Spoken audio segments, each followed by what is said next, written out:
સ્વાગત છે। હું છું યશ ભટ્ટ આપની સાથે। મહત્વના સમાચાર। નવા વર્ષની રાત ગુજરાતને ભારે પડી છે।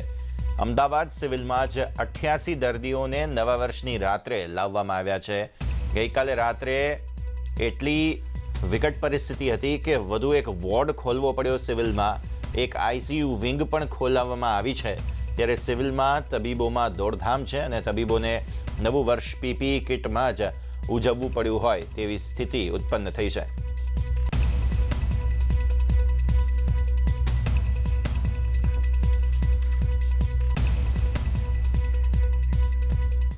દિવાળીના તહેવારોમાં ખરીદીની ભીડ અને સ્નેહ મિલનની ચિંતાજનક અસર હવે રાજ્યમાં જોવા મળી રહી છે। રાજ્યમાં છેલ્લા 5 દિવસમાં જાણે કે કોરોના વિસ્ફોટ થયો હોય એવી સ્થિતિ સર્જાઈ છે। અમદાવાદ, સુરત, સમગ્ર મોટા શહેરોમાં તો કોરોના છે જ, વકરી જ રહ્યો છે। પરંતુ સાથોસાથ હવે નાના શહેરોમાં પણ કોરોના કેસ રોકેટ ગતિએ વધી રહ્યા છે। ખાસ ઉત્તર ગુજરાત કે જ્યાં સ્થિતિ ભયજનક છે। મહેસાણા, બનાસકાંઠા, પાટણ, સાબરકાંઠા, સુરેન્દ્રનગર, અમરેલી ત્યાં સુધી કોરોનાના કેસ સતત વધતા દેખાઈ રહ્યા છે। દિવાળીના તહેવારોમાં બજારોમાં ભારે ભીડ જોવા મળી રહી છે।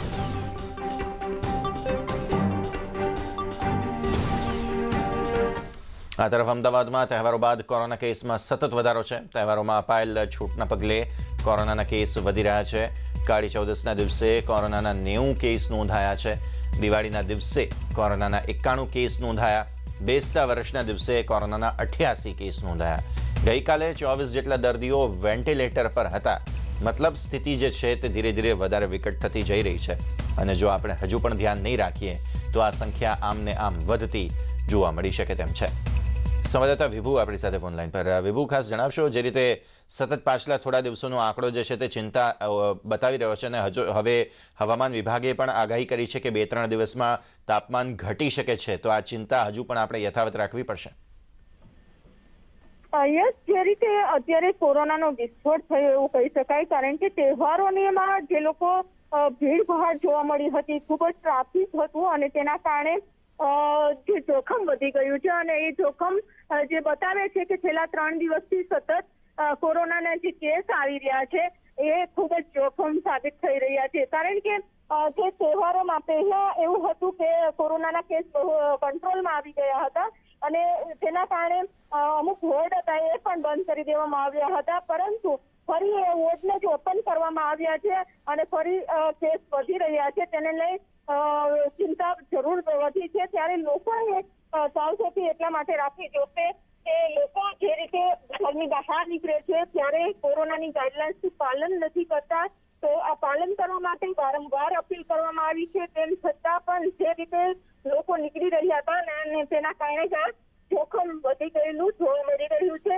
સતત કેસ વધી રહ્યા છે ત્યારે તંત્રને પણ ચિંતા છે કે જે લોકો જે રીતે શોપિંગ કરવા બહાર નીકળ્યા હતા તેના કારણે જ કેસ વધી રહ્યા છે। ત્યારે હવે જોવાનું છે કે લાભ પાંચમ સુધી રજાનો માહોલ છે, અત્યારે માર્કેટો બંધ છે, ત્યારે કોરોનાના કેસ છે તે કંટ્રોલમાં આવે છે।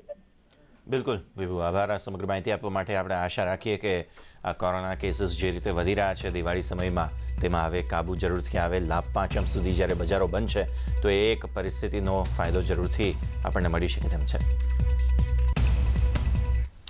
આ તરફ રાજ્ય સરકારે પણ કહ્યું છે કે આગામી 2 દિવસ બાદ ફરી એકવાર મોટા પ્રમાણમાં ટેસ્ટિંગ કરવામાં આવશે, કારણ કે ધનતેરસ અને દિવાળીના તહેવારને પગલે લોકોની ભીડ હતી, પરંતુ હવે લાભ પાંચમ સુધી દુકાનો બંધ હોવાથી ભીડ ઓછી થશે અને ફરી એકવાર કોરોના પર કંટ્રોલ, નિયંત્રણ મેળવી શકાશે।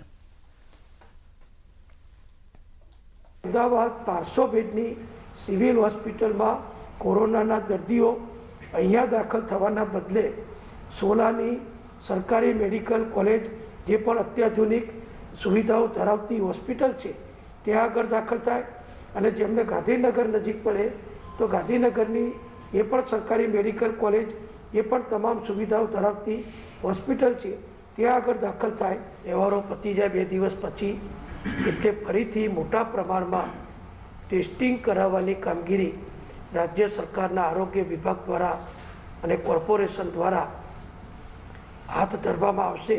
એટલે આ તહેવારોમાં પણ કોઈ જો કદાચ સંક્રમિત થયા હોય તો એમને ઝડપથી શોધીને જુદા પાડી અને એમનાથી કોઈ સંક્રમણ આગળ ન વધે એ માટે એમને શોધીને એમની સારવાર ચાલુ કરી દેવામાં આવે તો વધતા જતા સંક્રમણને આપણે અટકાવી શકીએ. સુરતમાં પણ કોરોનાનો કહેર યથાવત છે. તહેવારો બાદ કોરોના વિસ્ફોટની આશંકા છે, જેથી કોરોનાના ટેસ્ટિંગ માટે ખાસ વ્યવસ્થા કરાઈ છે. ગુજરાતમાં કોરોનાના આંકડાઓ વધી રહ્યા છે, ત્યારે સુરતમાં પણ તંત્રની ચિંતામાં વધારો થયો છે. સુરત માટે એક રાહતની વાત એ છે કે લોકો અત્યારે શહેરથી બહાર છે. આવી સ્થિતિમાં 5 દિવસ માટે હજુ પણ કોરોનાના આંકડાઓ કાબૂમાં રહી શકે છે. તેમ છતાં પણ પૂરતી તૈયારી તંત્ર દ્વારા રાખવામાં આવી છે.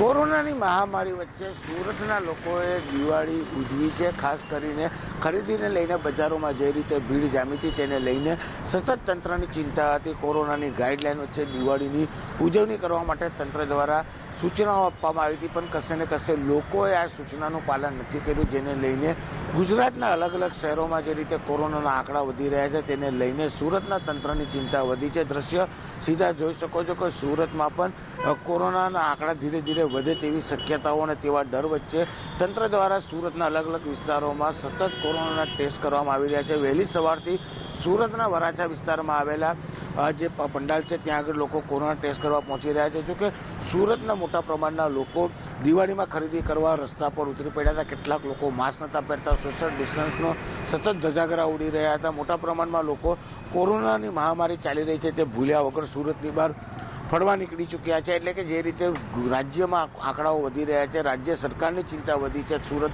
તંત્રની ચિંતા વધી છે, તે જ પ્રમાણે સુરતમાં આગામી દિવસમાં કોરોનાના આંકડા વધે તે શક્યતાઓ વચ્ચે સતત મહાનગરપાલિકા દ્વારા કોરોનાના ટેસ્ટિંગ સેન્ટરો યથાવત શરૂ રાખવામાં આવ્યા છે. કેમેરામેન પ્રદીપ ચોબે સાથે કીર્તેશ પટેલ, ન્યૂઝ 18 ગુજરાતી, સુરત. આ તરફ અમેરિકાની બાયોટેક કંપની મોડર્નાએ કોવિડ-19 વેક્સિનની જાહેરાત કરી છે. કંપનીનો દાવો છે કે આ વેક્સિન કોરોનાના દર્દીને બચાવવામાં 94.50% સુધી અસરકારક છે.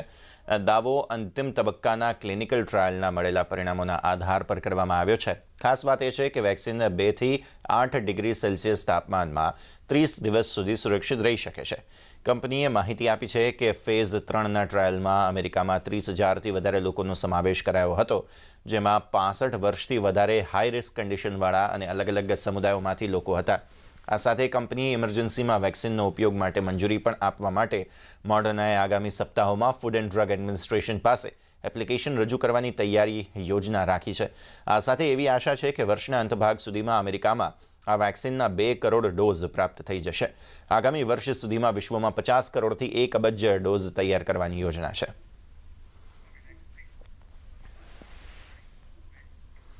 અને હવે વાત કરીએ બરફવર્ષાની.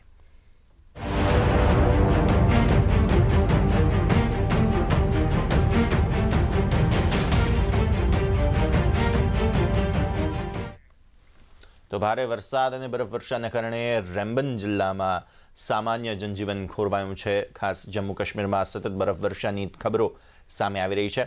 સનાસર, પટણી ટોપ અને પર્વતીય વિસ્તારોમાં પોગલ, પ્રસ્થાન, નીલ ટોપ ખારી વિસ્તારમાં બરફવર્ષા અને ભારે વરસાદ પડ્યો છે, જે કારણે તેને રસ્તાઓ બંધ કરાઈ ગયા છે. બીજી તરફ ટ્રાફિક પોલીસે જવાહર ટનલની આજુબાજુના જોખમી સ્થળોએથી પણ વાહનોને બહાર કાઢ્યા હતા.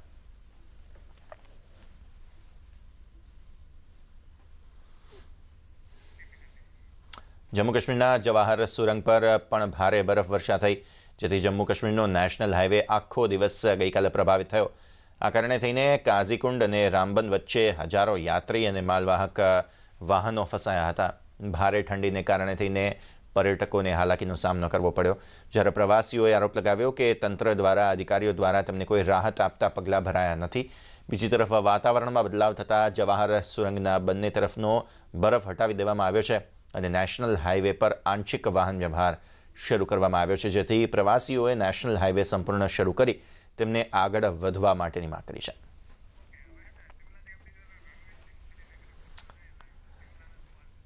संवाददाता रणवीर सिंह અત્યારે આપણી સાથે शिमला થી જોડાઈ રહ્યા છે. रणवीर, ये बताइए कि बहुत ही इंटरेस्टिंग है, पहला एक जो है वो स्नोफॉल हम देख रहे हैं और टूरिस्ट भी काफ़ी इसके लिए अट्रैक्ट होते हैं.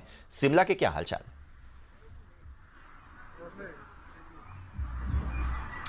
जी हाँ, देखिए इस बार जो है ये राहत भरी जो है ऊपर से जो ये नेमत बरसी है।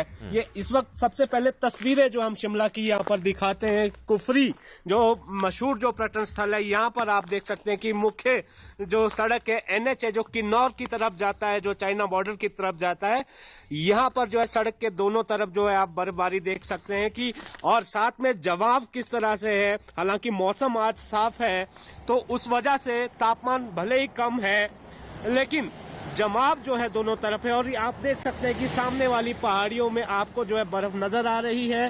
पेड़ों पर हालांकि बर्फबारी नहीं है क्योंकि मौसम साफ है तो वो ये जो है पिघल गई है, लेकिन ठीक नीचे जमीन पर आप जो है बर्फ की एक चादर आपको दिखी हुई नजर आ सकती है। लेकिन यहाँ पर जिस तरह से मौसम मेहरबान होता है, दुश्वारियां भी उस तरह से ही होती है।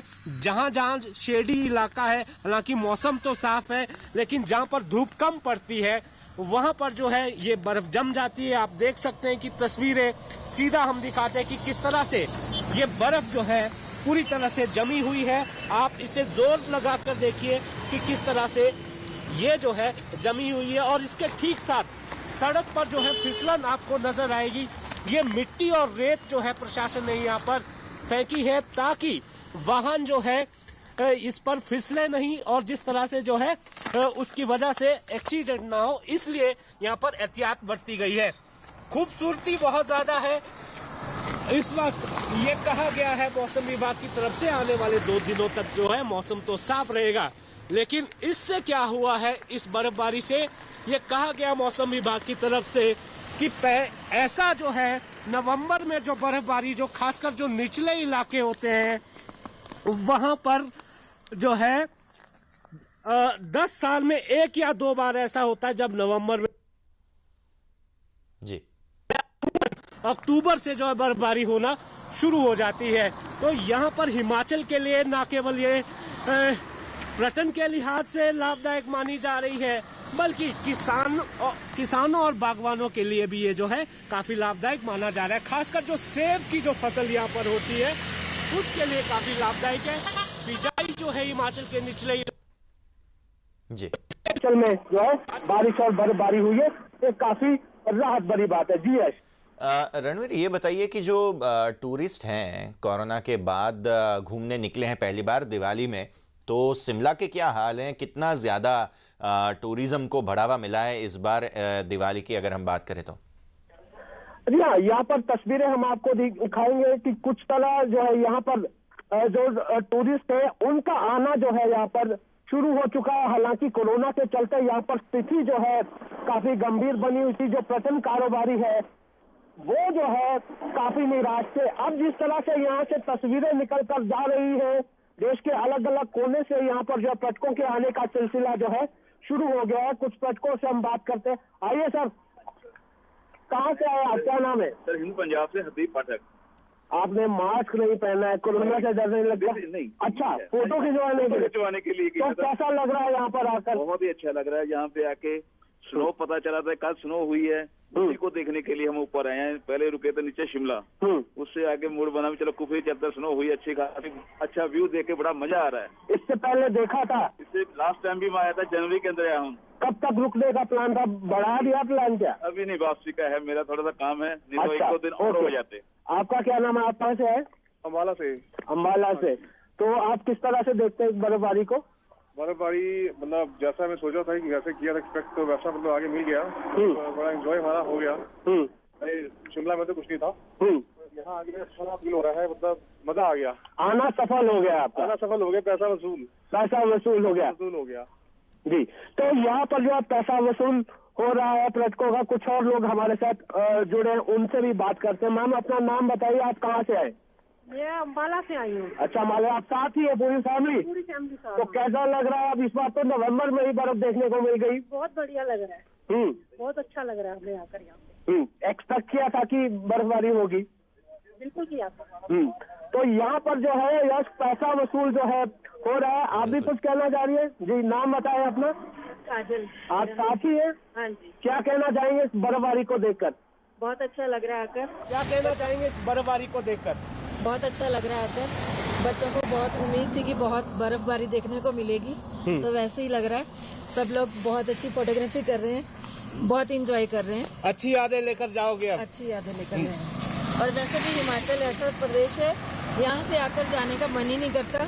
दिल करता है यहीं पर बस जाए। दिल करता है यहीं पर बस जाए। जी हाँ, यही वो बर्फबारी है जो इस हिमाचल की खूबसूरती में चार चांद लगाता है। जहाँ तक कोरोना की बात है, देखिए कोरोना के लिहाज से ये ठंड जो है कतई जो है ठीक नहीं मानी जा रही है। विशेषज्ञ ये कह रहे हैं कि जैसे जैसे ठंड बढ़ेगी कोरोना का प्रकोप भी जो है बढ़ेगा।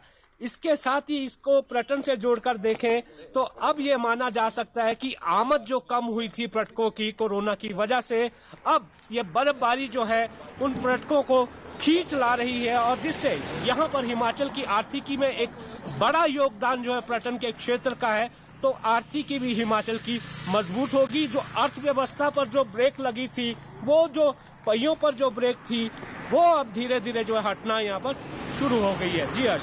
बिल्कुल, बहुत बहुत शुक्रिया आपका रणवीर, ये सारी जानकारी हमें देने के लिए। तो सीधा જ દ્રશ્યો આપણે નિહાળ્યા શિમલાથી કે જ્યાં પર્યટકો પણ આવી રહ્યા છે। હવે ખુશી સૌ કોઈમાં છે અને પહેલી બરફ વર્ષા શિમલા માટે હંમેશા ખુશીઓ લઈને આવે છે।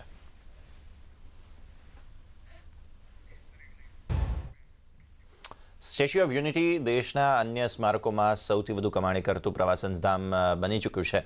ત્યારે આ દિવાળી વેકેશનમાં પ્રવાસીઓ સ્ટેચ્યુ ઓફ યુનિટી ખાતે ઉમટી પડ્યા છે। આ દિવાળી વેકેશનમાં સ્ટેચ્યુ ઓફ યુનિટીમાં વિશેષતા ખાસ એ છે કે પ્રવાસીઓ અત્યાર સુધી સરદાર વલ્લભભાઈની આ વિશાળ પ્રતિમા રસ્તાના માર્ગે અને આકાશ માર્ગે જ જોઈ શકતા, પરંતુ હવે જળ માર્ગે પણ આ સ્ટેચ્યુને નિહાળી શકાય છે। પાણીના પ્રતિબિંબમાંથી ઉભરતી આ પ્રતિમા જોવાનો લાવો આ વર્ષે પ્રવાસીઓ મેળવે છે। તેનું મુખ્ય કારણ એ છે કે ગત 31 તારીખે અહીં ગોવાની એક ખાનગી કંપની દ્વારા ક્રૂઝ સેવા શરૂ કરાઈ, તેનું લોકાર્પણ પ્રધાનમંત્રીએ કર્યું। ત્યારે હવે આ ક્રૂઝમાં બેસી અને પ્રવાસીઓ અનેરો આનંદ મેળવી રહ્યા છે। પ્રાકૃતિક સૌંદર્ય ધરાવતા આ જિલ્લાની સરાહના પણ થઈ રહી છે। સાથે પ્રવાસીઓ હવે રાત્રિ દરમિયાન ક્રૂઝ બોટની મજા માણવા માટે ઉમટી પડ્યા છે।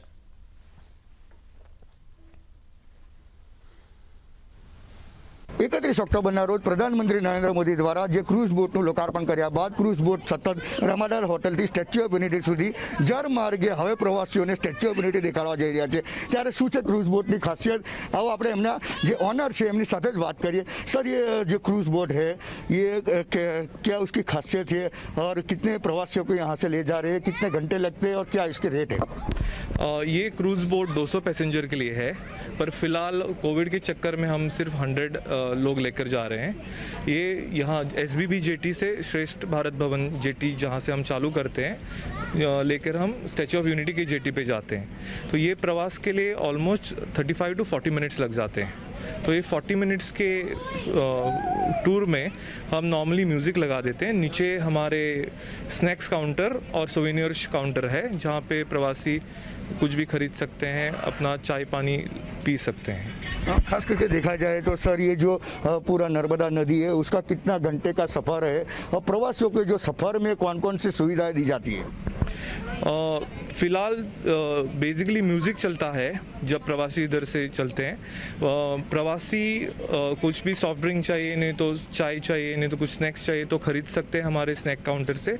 एज वेल एज़ हमारा सोवेनियर शॉप है जहाँ से भी वो ख़रीद सकते हैं उनको जो मनपसंद चीज़ जो है। खास करके देखा जाए तो यहाँ पे जो स्टेज बना हुआ है, क्या गीत संगीत में कौन कौन से नृत्य होते हैं, यहाँ के जो आदिवासी कल्चर है और आदिवासी कल्चर में कौन कौन से यहाँ पे डांस किया जाता है, क्या प्रवासियों की खास सुविधा मिल रही है? रिगार्डिंग आदिवासी डांस और बाकी चीज़ों के बारे में हम हमारा प्रोग्राम वो डेवलप कर रहे हैं। अभी तक हमने वो चालू नहीं किया है, पर अभी रात को हम डिनर क्रूज़ भी चालू किए हैं जो 1.5 घंटे का प्रोग्राम रहता है और जहाँ पे वापस लाइव म्यूज़िक और डीजे चलता है। एंड प्रवासी 1.5 घंटे की रात की टूर ले सकते हैं जहाँ पे पूरी लाइट्स बिट्स चालू रहती है। खास करके देखा जाए तो गोवा में जो क्रूज़ चल रही है, यहाँ पे नर्मदा में प्रथम बार यहाँ से शुरू हो रहा है, तो जो प्रवासी है और उनका कैसा यहाँ पे आना शुरू हो गया, कितनी बुकिंग है और कितने घंटे के ये सफ़र रहता है? अभी हम गोवा में भी ऐसे बोट्स चलाते हैं, तो we are trying to get the same experience जो गोवा में लोगों को मिलता है, उसी हिसाब से हम चलाने का ट्राई कर रहे हैं। यहाँ पे फ़िलहाल we are operating almost around 75% of the capacity, और शाम की टूर्स तो ऑलमोस्ट फुल ही रहती हैं, जहाँ पे अभी तो ऑलमोस्ट 90-95% ऑक्यूपेंसी रहती है। कितने प्रवासियों के कितने दामों में ये टिकट बेची जाती है, और कितने प्रवासी, बच्चे और बड़ों का क्या क्या रेट है? फिलहाल 2 टूर्स है हमारे, एक टूर तो स्टैच्यू टूर है और दूसरा डिनर क्रूज़ है। जो स्टैच्यू टूर है उसका कीमत है 350 प्लस GST फॉर एडल्ट, और जो बच्चे हैं उनको 200 प्लस GST है। वेरेज फॉर जो हमारे डिनर क्रूज़ है उसका रेट अराउंड 1200 रुपया प्लस GST है। खास देखा जाए तो जो क्रूज़ बोटें अभी फुल जा रही है, तो आने वाले दिनों में और दूसरी क्रूज़ रखेंगे क्या? हाँ, अभी हम ऑलरेडी दूसरा बोट हमारा कंस्ट्रक्शन में चालू कर रहे हैं हम, और मे बी 6 महीने के अंदर अंदर और एक बोट आएगी। બિલકુલ આ હતા જે ક્રૂઝ બોટના ઓનર. ખાસ કરીને જોવા જઈએ તો જે ક્રૂઝ બોટ છે એ ક્રૂઝ બોટ હાલ પ્રવાસીઓ માટે હોટ ફેવરિટ બની રહી છે, ત્યારે જેઓનું કહેવું પણ છે કે આવનારા દિવસોમાં હજુ બીજી ક્રૂઝ પણ આ જ નર્મદા નદીમાં મૂકવામાં આવશે અને જેનો સીધો ફાયદો પ્રવાસીઓને થશે. ત્યારે હાલ તો જે પ્રવાસીઓ છે આ ક્રૂઝ બોટની મજા માણી રહ્યા છે, અને જે અત્યાર સુધી હવાઈ માર્ગે જે સ્ટેચ્યુ ઓફ યુનિટી જોવાતું હતું, હવે જળ માર્ગે પણ પ્રવાસીઓ સ્ટેચ્યુ ઓફ યુનિટી જોવા માટે આવી રહ્યા છે. દીપક પટેલ, ન્યૂઝ 18 ગુજરાતી, નર્મદા. જેના દર્શન માત્રથી પવિત્ર થઈ જવાય એવી સલીલામાં નર્મદાના સાનિધ્યમાં નર્મદા બંધની સમીપે ઇજનેરી કળાનું કૌશલ્ય સમૂહ 182 મીટર ઊંચું સ્મારક સ્ટેચ્યુ ઓફ યુનિટી બન્યું છે, જેનાથી શૈક્ષણિક અને સામાજિક ક્ષેત્રે નર્મદા જિલ્લો આગવું સ્થાન પ્રાપ્ત કરી રહ્યો છે. કેમ કે ભારતમાં અનેક સ્મારકો આવેલા છે, જેના કરતાં કંઈક અલગ જ આ સ્મારક વિશ્વભરમાં પ્રથમ વખત બનાવવામાં આવ્યું છે. આ સ્થાન માત્ર પ્રવાસન સ્થાન જ નહીં, પરંતુ સમગ્ર કુટુંબ કબીલા માટે, બાળકોને અને મોટેરાઓને પણ હરવા ફરવાનું ગમે તે માટે અહીં બાળકો માટે અલગ પાર્ક, યુવાનો માટે ટ્રેકિંગ કરી શકાય તેવી વ્યવસ્થા કરાઈ છે. માત્ર હરવા ફરવા આવતા પ્રવાસીઓ અહીં આવે તો પણ પ્રફુલ્લિત મને પરત ફરે તેવું વાતાવરણ અહીં બનાવવામાં આવ્યું છે.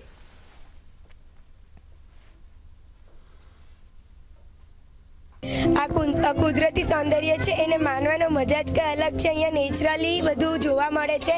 નેચરલી આબોહવા જે અહીંયા વિશાળ રૂપમાં છે એ અત્યારે ક્રૂઝમાં બેસીને આજુબાજુના સ્થળે જોઈ શકીએ છીએ. नेचुरल सीन के साथ साथ बोट राइडिंग, वाटर एंड सब बहुत अच्छा दिख रहा है. सुविधा कैसी लगी यहाँ पर सब अच्छा है, मतलब किसी को भी यहाँ आना है तो इट्स हाईली रिकमेंडेड ऐसा. હવે તમને અમે બતાવવા જઈ રહ્યા છીએ એ રાત્રિની લાઇટિંગનો નજારો. સાંજે રંગબેરંગી લાઇટિંગથી અહીં વાતાવરણ આહલાદક બની જાય છે. ખાસ તો દિવાળીના મિની વેકેશનમાં આજની પેઢીના બાળકોને હિલ સ્ટેશન કે અન્ય પ્રાકૃતિક સૌંદર્ય જેવી જગ્યાઓ પર ફરવા જવાનું પસંદ હોય, ત્યારે હાલ દિવાળી વેકેશનમાં ગુજરાત અને ગુજરાત બહાર ફરવા જતા પ્રવાસીઓ પણ અહીં જ આવી રહ્યા છે.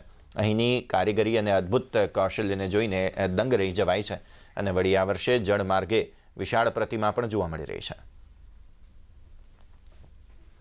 અમે તમને સ્ટેચ્યુ ઓફ યુનિટીનો જે જળમાર્ગે છે જળમાર્ગનો નજારો બતાવ્યો. હવે તમને રાત્રિનો નજારો બતાવવા જઈ રહ્યા છે કે જે ક્રૂઝ બોટ છે, ક્રૂઝ બોટમાંથી જે સ્ટેચ્યુ ઓફ યુનિટીનો જે લાઇટિંગનો નજારો છે એ અદ્ભુત નજારો તમે જોઈ શકો છો. જે ખાસ કરીને રાત્રિનો જે નજારો છે એ નજારો જોવા માટે જે પ્રવાસીઓ હોય છે, જે રાત્રિના સમય દરમિયાન જ ખાસ કરીને જોવા જઈએ તો રાત્રિના સમય દરમિયાન જ જે ક્રૂઝ બોટ છે જેની સફર કરતા હોય છે, ત્યારે જે લાઇટિંગ છે એ અદ્ભુત લાઇટિંગ કરી દેવામાં આવ્યું છે. લગભગ 35 કરોડ રૂપિયાના ખર્ચે 35 લાખથી વધુ LED દ્વારા સુશોભિત કરવામાં આવ્યું છે, અને જે લાઇટિંગ જોવા માટે ક્રૂઝ બોટમાં મોટી સંખ્યામાં પ્રવાસીઓ આવી રહ્યા છે. દીપક પટેલ, ન્યૂઝ 18 ગુજરાતી, નર્મદા. દિવાળીનું વેકેશન એટલે કામકાજમાંથી મુક્ત થઈ હરવા ફરવાની મોસમ, અને તેથી જ નર્મદા જિલ્લો આ દિવાળી વેકેશનમાં પ્રવાસીઓ માટે હોટ ફેવરિટ રહ્યો છે. હવે આપણે પહોંચી રહ્યા છીએ સ્ટેચ્યુ ઓફ યુનિટી પાસે. જે ક્રૂઝ બોટ છે એ સ્ટેચ્યુ ઓફ યુનિટી એટલે કે જે જળમાર્ગે જે સ્ટેચ્યુ ઓફ યુનિટી નજારો જે પ્રવાસીઓ જોઈ રહ્યા છે એ તમને હવે ન્યૂઝ 18 ગુજરાતી દ્વારા એક્સક્લુઝિવ દ્રશ્યો તમને હવે બતાવવા જઈ રહ્યા છે કે જે સ્ટેચ્યુ ઓફ યુનિટી છે જેના જળમાર્ગે જેની પાસે જ પહોંચી ગયા છે. ત્યારે કેટલા પ્રવાસીઓ એની મજા મારી રહ્યા છે એની સાથે વાત કરીએ. કેવું લાગી રહ્યું છે સ્ટેચ્યુ ઓફ યુનિટી જળમાર્ગે દેખતા? જળમાર્ગે દેખતા તો અહીંયાની પ્રકૃતિ પર 4 ચાંદ લાગી ગયા હોય એમ લાગે છે. ક્રૂઝમાં આવ્યા છે, લાઇટનિંગ છે, કુદરતી સૌંદર્ય છે, સાથે સાથે આટલો મસ્ત આખી દુનિયાનું મોટું યુનિટી અને એની આજુબાજુ પણ સ્પેશિયલી લાઇટનિંગ અને રાતનો નજારો, એટલે એનું સૌંદર્ય જ કંઈક અલગ છે. પ્રિય દર્શકો, અમારા બિઝનેસ અને ફિનાન્શિયલ પત્રકારિત્વના ખજાનામાંથી એક ખાસ એલાન છે. દેશની સૌથી લોકપ્રિય subscription news service money control pro, કે જેણે દુનિયાના સૌથી વિશ્વાસપાત્ર ન્યૂઝ બ્રાન્ડ્સમાંથી એક ફિનાન્શિયલ ટાઈમ્સ સાથે ભાગીદારી કરી છે. એટલે હવે મની કંટ્રોલ પ્રોના સબસ્ક્રાઇબર્સ ફિનાન્શિયલ ટાઈમ્સના સર્વશ્રેષ્ઠ લેખ પણ વાંચી શકશે. અમે આશા રાખીએ છીએ કે આ તમારા માટે ફાયદારૂપ સાબિત થશે. આ સાથે સમાચારોમાં હાલ બસ આટલું જ. રજા આપશો. નમસ્કાર.